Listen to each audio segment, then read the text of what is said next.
Welcome to podcast number 19, Ireb Radio, and our guest tonight, or today, is Leah Phifer. She was running for the endorsement in CD8, and Leah, we'll have to kind of talk about this because I want to make sure I get the timeline right on some of this, but she was running for the DFL endorsement in CD8 prior to Rick dropping out. Is that right? Correct.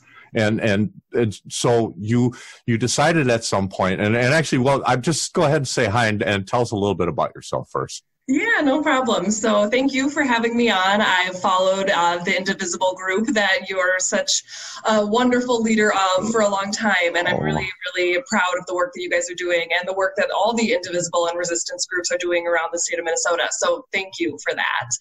My name is Leah Phifer, and I was running for the CD8 endorsement in this most recent cycle. I left my job with FBI here in Minneapolis in late May to launch my 80-day motorcycle tour. And at the time that I left my position and I launched my tour, Congressman Nolan was looking at running for governor. It had been an idea he had been talking about publicly for about 6 months. So actually, when he decided not to run for governor and decided to run for re-election in his seat, I was already well on my way into my exploratory tour.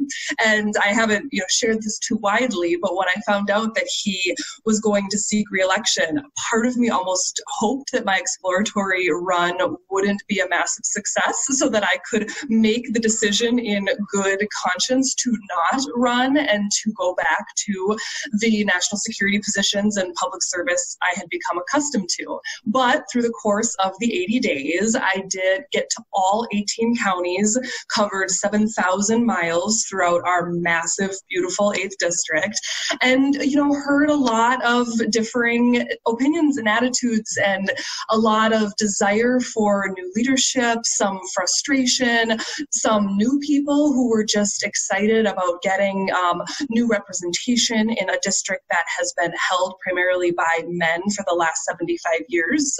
4 men actually have held the seat for nearly 75 years. So long story short, throughout the course of these 80 days doing my motorcycle tour, there was sufficient support to feel that I really needed to give this a go in the 8th district and allow the DFL in the 8th to have these tough conversations within the confines of the endorsement process. Well, so this brings up a couple of great questions. So one, the motorcycle listening tour, and this is kind of where you showed up on my radar screen when I saw that you were doing this, and I thought, oh my God, that's awesome. And then my second thought is doesn't this young woman have anybody in her life that's dangerous? Did anybody, keep you from?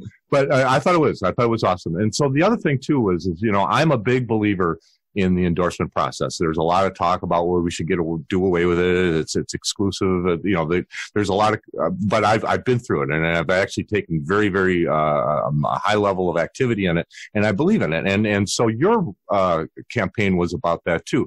The listening tour first gave you the confidence to go ahead and continue on. We'll talk a little bit about some of the things you might have learned on that in a bit.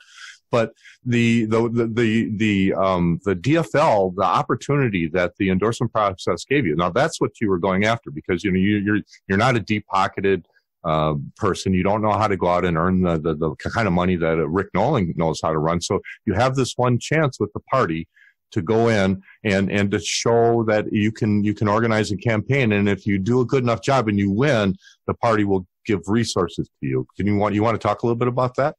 Absolutely. I mean, those were the 2 primary reasons why we chose from day one, from the moment I declared, to be very open and honest that we were seeking the endorsement, period. We had no intention to go on to the primary, whether it was against Rick, whether it was against an open field of candidates. At that time, of course, we didn't know that he was going to announce his retirement in February.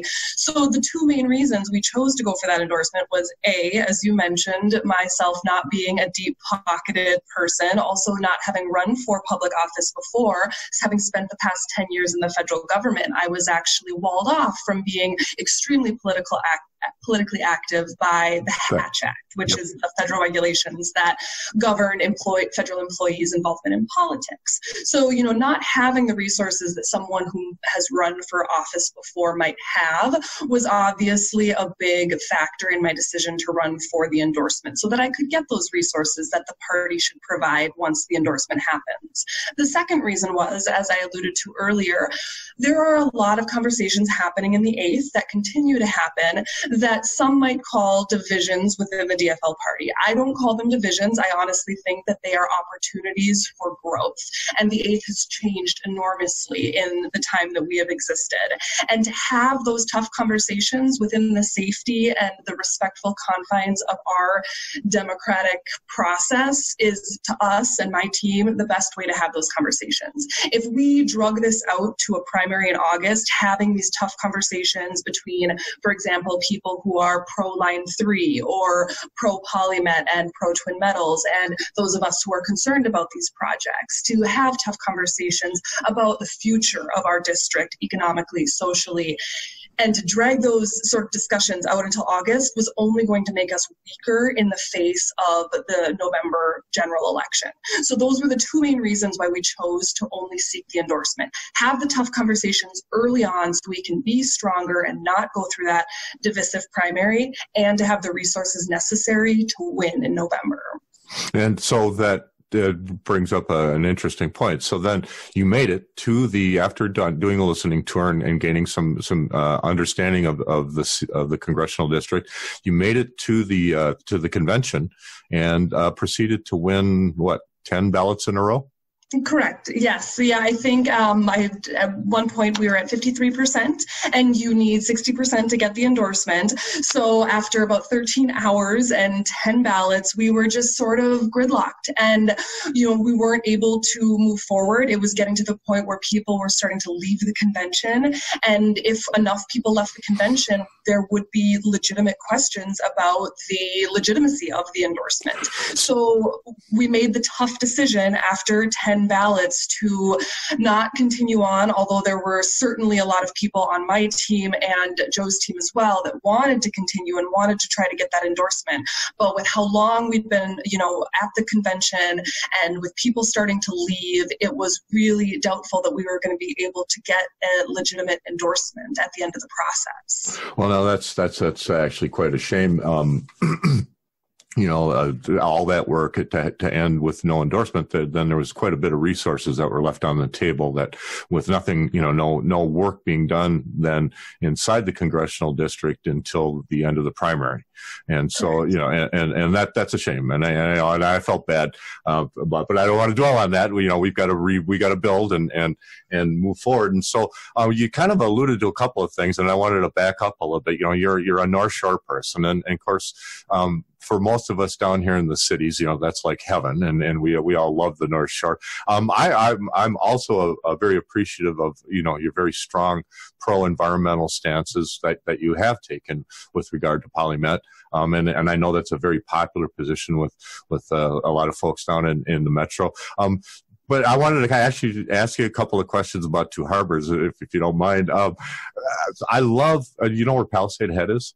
Absolutely. Yeah, so that's like one of my favorite places on the North Shore. Do you have another secret place on the North Shore that's as good as that I don't know about? Well, in Two Harbors, we are extremely partial to agate bay. I could spend all of my days down at agate bay looking for agates. I mean, I did growing up. I would say that's one of my favorite places to just go and hang out. We have just incredible places up and down the North Shore where you can just kind of veer off the road and run down to the water, and it feels like you're the only person in the world standing along the shores of Lake Superior. There really is no substitute for that feeling. No, I'm so jealous of you having had a childhood on the North Shore like that. That just sounds awesome. So then you went on. And you did some government service. You ended up at the FBI Academy, which is impressive to me. I served for the Coast Guard for 7 years active duty. After getting out, I thought about going and finishing my degree, going into the FBI. So I think that's quite an accomplishment to get accepted and then to make it through. Do you have any cool academy stories for us? Anything you'd like to share? Well, my path to the Bureau was maybe not very traditional, not the same as others. I'm not sure about yourself going to the Coast Guard, but it was never a dream of mine to grow up and, be an FBI agent or an intelligence analyst in my case. But I sort of stumbled into the path after really growing up in Two Harbors, desperate to break out of the small town of 3,000, travel the world, learn languages, which I did. And when I came back to Minnesota in 2008, and I started as a government contractor working with undocumented immigrants who were being released to an alternatives to detention program and translating for them, helping them to navigate deportation proceedings before going on to work for ICE in the detention facility there. That, for me, was really the start of this public service career that was not at all what I envisioned. But when I saw the desperate need for progressives to work in an area that is as difficult as national security and immigration enforcement, I just couldn't tear myself away. And I did it for 6 years. And I was there when Obama instituted DACA, which was a huge celebratory moment for many of us who'd been working in the system for a long time, trying to get something like DACA passed. And one thing that pushed me to run for office was Trump's undoing and unraveling of these policies that we on the inside had really tried so hard to champion for so long. So that was, kind of my long story short about how my national security career pushed me into my run. And after leaving immigration enforcement, I did go on to the Bureau and spent 3 months at the academy at the time when Jim Comey was in charge, and he was doing this sort of forced marriage between the analysts and the agents, he would call it, where we would train together, do classes together. And it was interesting. I mean, you'd walk to class and there would be helicopters overhead, and there's certain parts of the campus you can't walk through because snipers are practicing at certain times of the day. Snipers? So, and obviously, in the safe confines of the training facility. But still, it's something, if you haven't grown up on a Marine base or spent a lot of time there, it was a bit of a culture shock spending 3 months there. But I learned a lot, and to this day believe that the people of the FBI are trained to do what is right, no matter what. Well, that's great. I know. And I have the highest respect for our folks, they do an exceptionally difficult job, and they go in for the best of reasons. And, I always hold, the people that volunteer and do those sacrifices, in the highest regard. And, thank you for your service, in that as well. And they're not getting paid right now, which is really tough. But, to talk to people at the Bureau and TSA and the Secret Service who are currently working at long hours, odd hours over the holidays, and not sure when their next paycheck's going to come. So it's a little disheartening, the current state of affairs. Yeah, and we're lucky because it is the best among us that take jobs like that, because this president has not treated them well, and hopefully that'll change. Yes. Well, anyway, so getting a little bit back to your motorcycle trip. Now I know you were all over the 8th, and I love the 8th. I've got family up there. I'm an outdoorsman myself. I grew up hunting and fishing, and in Boy Scouts, and all across Minnesota, and so you were out there, and so there's this narrative that we have down here about, those people they're like aliens from another planet. I mean, we don't know what they want. I mean, they're mad at us all the time. What did you find out about out there? Are they really that different? Well, I think, people have an idea of the 8th that is only a fraction of what the 8th is. The reason I ran at the congressional level was, because 10 years of experience at the federal government put my area of expertise at the federal level. National security, immigration policy, economic development at that level was where my skill set lies. But secondly, I grew up in Two Harbors, live in Isanti, have family all up and down the Iron Range, a cabin in Ely. How could I choose just one part of this giant, beautiful district to represent? I mean, I still struggle with that because I have ties through so many different parts of the 8th. And that's what a lot of people don't understand. They think the 8th is just the Iron Range or just East Central Minnesota or just the North Shore. It's all of those areas. So it really takes a dedicated listener to tie a common thread between all these somewhat disparate, unique areas and find out what they have in common. So after my 80 90-day listening tour, what I launched my platform as was the 3 core principles that I found governed every action and decision that people in the 8th make. And I say people, not just progressives, not just Democrats, but just everyone I spoke to in the 8th. Those 3 principles were human rights, economic justice, and environmental protections. And if we put those 3 core principles in every decision we make, if we think, does this decision I'm making comport with human rights principles? Does this decision I'm making protect our environment? And does it promote economic justice for everyone in our region? Then we will always make the right decision. So that was the theme of my campaign and my platform. And I found that those 3 principles tied us all together throughout all 18 counties of the 8th. Well, that's cool. Now, and it's all like, getting down to some of the, other things. So, we talked when the governors were running, Otto and Murphy, and, when they were all talking about what they were going to do differently, to improve things in outstate. There was talk, some folks, were thinking, high speed internet, and some folks were saying maybe rebuilding infrastructure, maybe high speed commuter trains. I mean, what's the thing that, what could be done? Is there a thing? There isn't a thing, and that's one of the reasons I ran, is because for so many years, some of our great representatives sort of built this idea, and this is not just in the 8th, but around the country really, that there is one single economic driver. And in the 8th district, that economic driver for a long time has been said to be mining. My family worked in the mining industry for 4 generations. My father was at North Shore Mining. My grandfather was president of EBTAC Mining. My great-grandfather worked in the mines. So I understand where that idea comes from. But part of the reason I ran is because that narrative has been changing, and we haven't really, as a political institution, caught up with that. So there is no one single area that is going to drive the economy of the 8th. Yes, high-speed internet, high-speed commuter trains, those were all part of my economic development plan. We also talked a lot about bringing more clean energy jobs to the 8th. The 8th actually ranks dead last in creation of clean energy jobs throughout the state of Minnesota, but we are by far the largest geographical district next to the 7th. So why is it that we have this abundance of land and water and air and sun, but we are creating the least amount of clean energy jobs in the 8th district? So my team and I put together this rural, or I would say it was an economic development plan for rural, exurban, and urban areas that we called Working Lands, Working People, Working Together.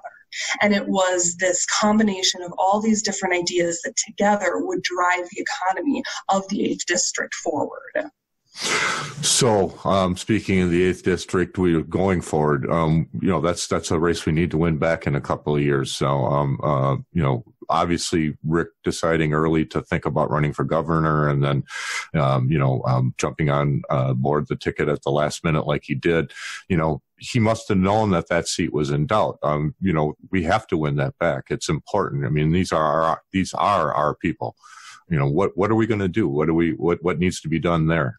Well, first, recognizing what you just said, these are our people. The 8th district, no matter what the national media may swoop in the last 2 weeks of an election cycle and tell you that this is a typical rural district that is trending red and is now going to be irrevocably red, that is a flat-out lie. This district has been held by a Democrat for 72 of the past 74 years. One term, Chip Krivak won this seat and held it for just 2 years, and other than that, it has always been in blue hands. And not just blue hands, but pretty progressive blue hands. Rick himself is a wonderful progressive in so many areas, and he was able to, beat Chip handily when he did so.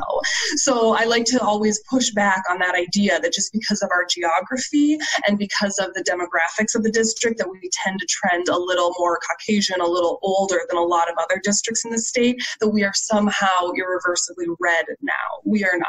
But it will be difficult to win in 2020. And the reason I see this being a more challenging year is because Pete Stauber is not Stuart Mills. Stuart Mills, who ran the past 2 cycles before Pete did, was quickly painted as an out-of-touch, rich frat boy that just does not resonate with the people of the 8th District. Now, Pete Stauber is different. You know, he's a former hockey star. He has been a police officer for something like 30 years. He was president of the police union. He's a good family man, small business owner. Those are some of the characteristics that resonate with people. But what he doesn't share with the people of the 8th District is our progressive values, is our desire to make sure everyone has good universal health care, to make sure everyone has the opportunity to have a good job that doesn't put our environment at irreparable risk. So those are the areas that whoever runs in 2020 really needs to differentiate themselves from Pete on. So, and to create that differentiation, having come from a district where we did just flip our race down here, we got rid of Jason Lewis and thankfully we're able to elect Angie Craig. You guys are going to have to go after Stauber and point out where he's not representing you and representing your interests. Now, you know, so your indivisible groups, and that's something that's interesting too, is that the indivisible groups in CD8 are now starting to get active. Or well, they were, but now, I mean, they've really got a job ahead of them. And so, you know, as we look into Indivisible 2.0 and some of the things that are going on, you know, with you and your campaign, which I thought was just an amazing run and you know, a testament to grassroots organization. But with you and with your affiliation with the Indivisible folks up there, what's ahead for us up there? What can we expect to see out of you, and maybe what can we expect to see out of the Indivisible movement in CD8? Well, I'm going to continue to be involved with Indivisible and some of the resistance movements, especially as we get closer and closer to PolyMet becoming a reality. We have been following the permitting process very closely. They have been receiving the last of the permits that they need to move forward. I'm working now with Water Legacy to make sure that we are challenging some of that in court and making sure that due process is allowed to play out to the full extent, because we believe that if due process is allowed to play out, then PolyMet will not be found to be in the best interests of the state of Minnesota. So that's one area that I'm going to be particularly focusing on, as well as getting more women elected. I would love to see some more strong women running in the 8th District in 2020. As I mentioned earlier, we have never been represented by a woman, and I just think that is something that people are yearning for in the 8th. It's something I heard a lot about as I was traveling. So the one thing we really need to focus on in the 8th and throughout the country is that a Democrat and in the 8th, a successful Democratic candidate in the 8th District is going to look different than a successful Democratic candidate in the 2nd District or in New York or in Texas. And we just have to be sensitive to the fact that we all share the same values, we all want the same things, but we may come from different backgrounds, and we need every district to be able to choose their candidate for themselves without a lot of the outside influence that we see happening across the country. And I couldn't agree with that more. And I'll take that as a plug for our January 3rd event. Hopefully I'll get this show out of post-production before then. Coming up this Thursday on the steps of the state capitol, 6:45, where we're going to stand up for that, for, unrigging the system. But I think we've run out of time, and it's been just delightful having you on, Leah. I appreciate you taking time to come visit with us. And I hope that we can have you on again soon. That'd be wonderful. I really enjoyed speaking with you, Mark. All right. Take care and have a good day. Bye now. You too.